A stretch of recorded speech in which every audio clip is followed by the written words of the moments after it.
মোটরের জল যেই পাইপ দিয়ে ট্যাঙ্কিতে ওঠে ওই পাইপটা গেছে ফেটে, আর এই দিকে আমাদের ওভেনটাও হয়ে গেছে নষ্ট, যেই কারণে আমরা 3 দিন ধরে নিরামিষ খাচ্ছি।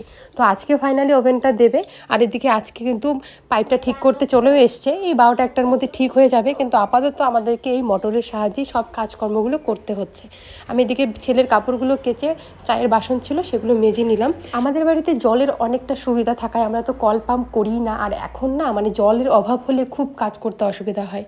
আর এদিকে চলে আসলাম, এখন খাওয়া দাওয়া করবো। আর নিরামিষ রান্না হয়েছে বলেছিলাম, নিরামিষ গ্যাসে যেহেতু রান্না হয়েছে। তারপর এদিকে আমি চলে এসেছি বিকেলবেলা তারের জামা কাপড়গুলো তুলতে, কারণ এখন তো বিকেল হয়ে গেছে আর জামাগুলো ভালোভাবে শুকায়নি, তবুও তুলতেই হবে।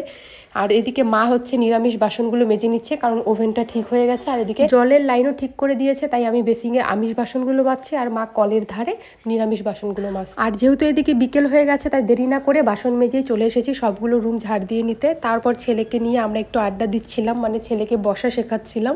এদিকে ছেলের ওষুধ খাওয়ারও সময় হয়ে গেছে, মানে ছেলেকে যে 2টো ওষুধ দিয়েছে ডক্টর, 1 বছর বয়স পর্যন্ত খাওয়াতে বলেছে। তো একটা ওষুধ 2বার করে খায়, তো সেটাই এখন ওকে খাওয়াবো। একবার সকালে খাইয়েছি, এখন এই সন্ধ্যা প্রায় হয়ে গেছে, তাই এখন এই ওষুধটা খাইয়ে দেবো ওকে।